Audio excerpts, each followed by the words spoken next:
예수님의 말씀이 자신들을 향한 것인 것을 알게 된 대제사장들과 또 유대교 지도자들은 예수님을 즉시 잡으려고 했습니다. 하지만 백성들의 눈이 두려웠습니다.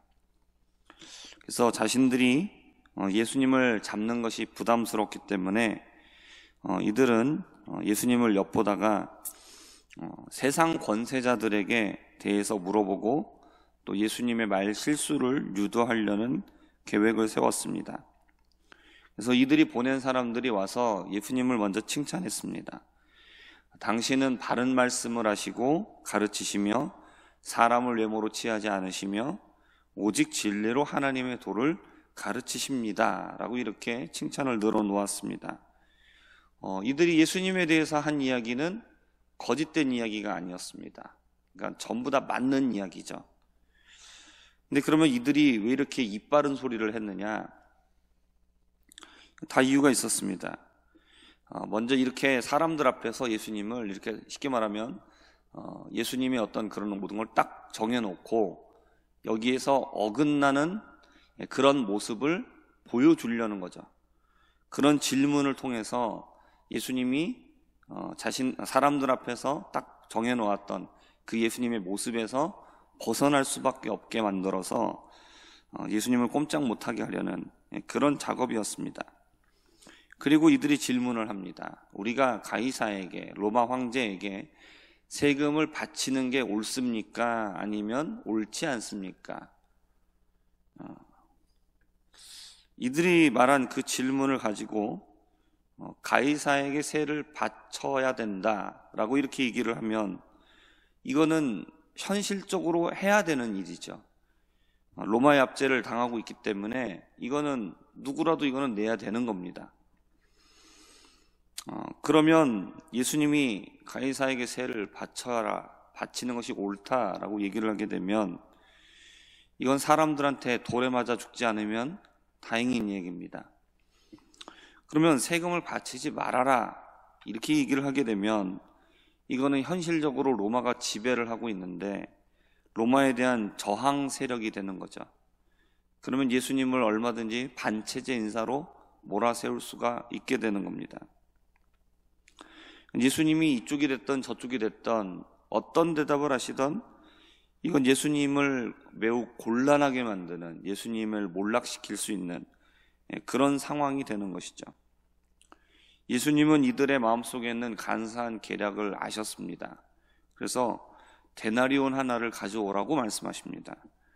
이 데나리온은 로마의 화폐입니다. 그래서 그 데나리온 앞면에는 로마 황제의 얼굴과 그 다음에 글이 쓰여져 있었습니다. 그러면서 물어보시죠. 이건 누구의 형상이냐? 그리고 이게 무슨 글이냐? 누구의 글이냐? 사람들이 이거 가이사의 겁니다. 로마 황제의 겁니다. 라고 대답하게 됩니다.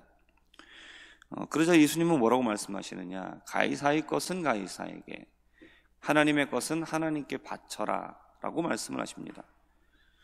당시에 로마의 세금을 낼 적에는 데나리온, 로마 화폐 단위로, 로마의 화폐로 돈을 내고 세금을 내고 그 다음에 성전에다가 헌금을 드릴 적에는 성전에서 사용되는 세계를 사용했습니다. 예수님은 당시에 통용되고 있었던 방식대로 말씀을 하신 겁니다. 데나리온이 가이사의 얼굴이 쓰여져 있으니까 이거 가이사의 것 아니냐? 그럼 가이사의 것은 가이사한테 주면 되지고, 그리고 성소에 세겔로 내니까 하나님의 것은 하나님에게 바치면 되는 거다 라고 말씀을 하십니다. 그러니까 사람들이 이거를 가지고 흠을 잡을 수가 없는 이야기입니다. 요새 보면 점점 어떤 교회들 또 어떤 목사님들이 정치적인 성향을 이렇게 드러내고 그 다음에 둘로 나눠지는 그런 경우들을 우리가 흔하게 보게 됩니다. 예수님을 믿는 사람이 정치인이 되어서 정치를 하는 것은 괜찮습니다. 정치판에 들어가서 정말로 국민을 위한, 정말 백성들을 위한 그런 일을 하는 사람이 되는 것, 그리고 또 그런 어떤 행정부나 그런 사법부나 그런 곳에 들어가서 정말로 주님이 원하시는 그런 모습대로 국민을 섬기는 일을 하는 것, 이거는 얼마든지 좋은 일이죠. 하지만 교회와 목회자들이 직접적으로 정치적 성향을 나타내고 지지하는 일은 이것은 피해야 될 일입니다. 정말 심각한 인권 탄압이 있어서 사람이 죽어나가다든지 아니면 동성애와 같이 하나님의 말씀에 크게 잘못된 일들, 이거는 뭐 여야를 따질 일이 아니죠. 이런 것들은 그렇게 하면 안 된다라고 목소리를 내야 되는 것이 필요합니다. 그러나 어떤 정치적인 성향을 드러내서 특정 인물을 지지하고 특정 정당을 지지하고 또는 반대편에 있는 어떤 인물이나 정당을 이렇게 폄하하게 얘기하는 것, 이것은 절대로 해서는 안 될 일입니다. 그것은 오직 하나님 앞에 맡기고 기도해야 될 일입니다. 그런 일들이 휩쓸리지 마시기를 바랍니다. 다음으로 보면 부활이 없다라고 하는 사두개인들이 와서 예수님을 책잡으려고 했습니다. 이들의 질문은 무엇이었냐면 7 형제가 있었는데 첫 번째부터 시작해서 결혼했다가 아이가 없어서 죽고 둘째, 셋째, 마지막 7째까지 전부 다 그렇게 대신 결혼해갖고 아이를 낳으려고 했는데 결국은 아무도 아이를 못 낳고 전부 다 죽었다. 그런데 나중에 부활하게 되면 그러면 이 여자는 부활하고 나서 도대체 누구랑 살아야 되는 겁니까? 라는 질문이죠. 이 질문으로 보면 굉장히 어려운 질문입니다. 근데 예수님께서 그들의 질문에 대답을 하십니다. 35절과 36절입니다. 저 세상과 및 죽은 자 가운데서 부활함을 얻기에 합당히 여김을 받은 자들은 장가가고 시집가는 일이 없으며 그들은 다시 죽을 수도 없나니 이는 천사와 동등이요 부활의 자녀로서 하나님의 자녀입니다 라고 말씀합니다. 사두개인들이 이렇게 질문했던 이유가 무엇이냐면 이들은 부활 이후에 어떻게 살아가는지 전혀 알지 못했기 때문이라는 겁니다. 단지 그들의 생각을 가지고 질문에 던진 것에 불과하죠.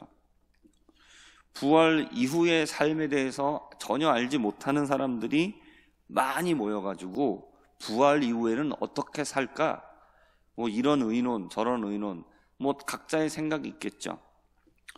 그럼 그렇게 의논하면 사람들이 많이 모여서 의논을 하면 그러면 그 안에 정답이 있겠습니까? 이거는 헛된 논쟁에 불과합니다.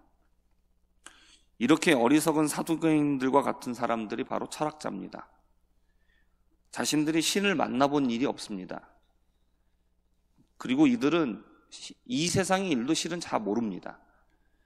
그러면서 저 세상에 대하여서 이럴 거다 저럴 거다 혼자 북치고 장구치고 온갖 망상을 다 하죠.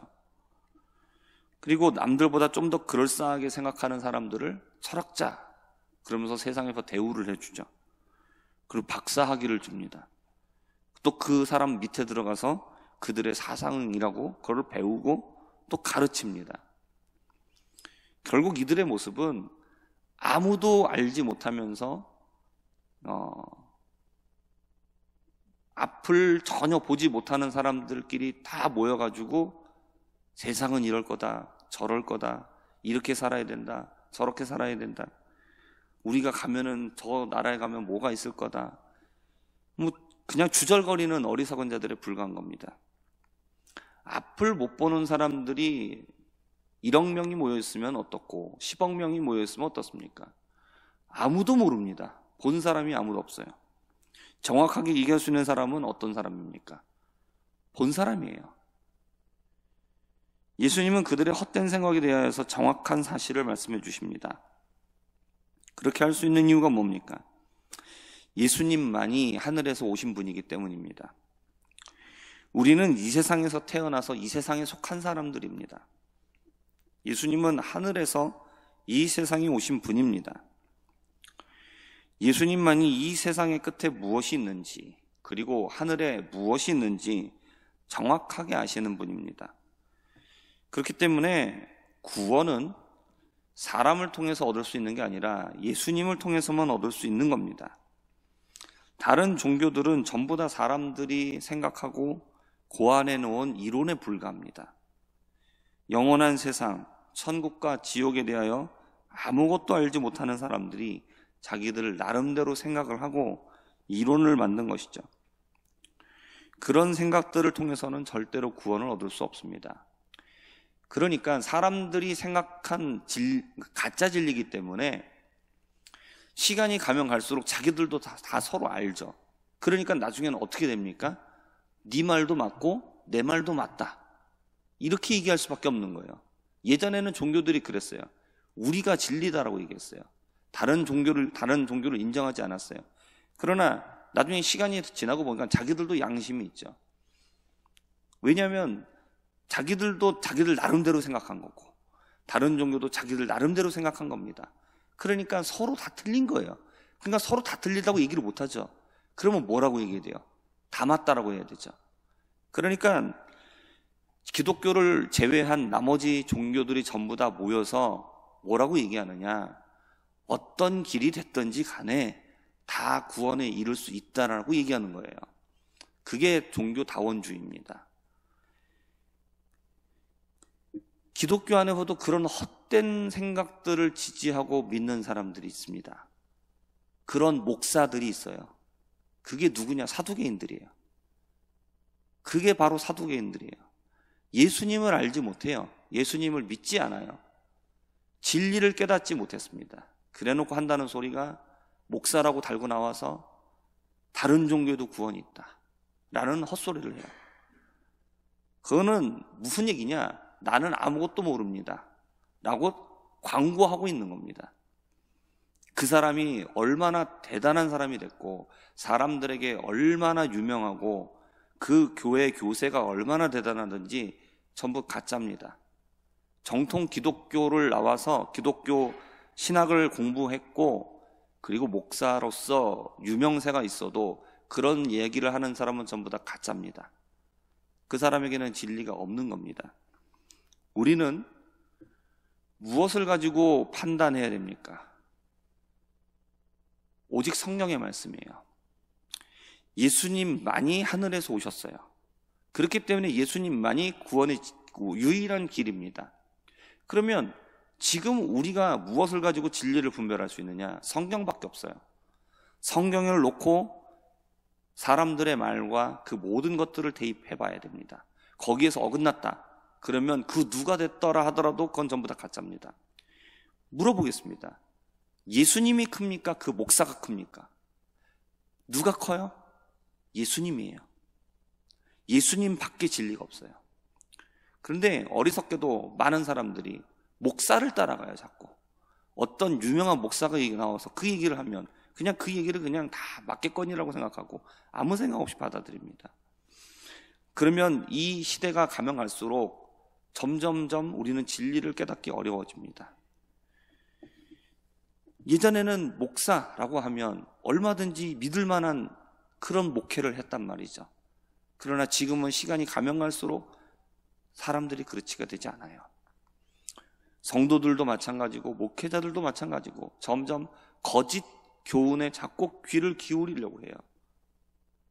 그렇기 때문에 우리는 가면 갈수록 사람을 믿어서는 안 되고 오직 말씀에 바로 서서 분별해야 될 줄 믿습니다. 그렇게 해야만 내 영혼을 지킬 수 있는 겁니다.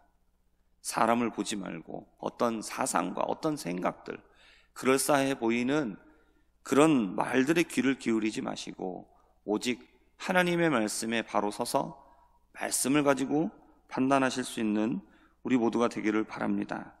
그럴 때 우리는 예수님을 바로 알 수 있습니다. 그럴 때 우리는 생명의 길로 갈 수 있는 줄 믿습니다. 오늘도 오직 예수님 안에 거하면서 말씀대로 살아가며 승리하는 우리 모두가 되기를 주님의 이름으로 부탁드립니다. 기도하겠습니다. 하나님 아버지, 점점 이 시대는 하나님의 말씀에서 어긋나서 자신들의 생각을 강요하고 그리고 사람들의 생각이 맞다라고 얘기하고 있는 그런 시대가 돼가고 있습니다. 하나님, 우리가 진리에 바로 서게 하여 주시옵소서.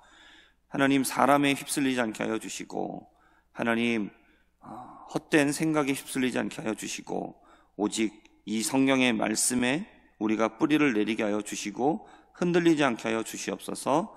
예수님의 이름으로 기도합니다. 아멘.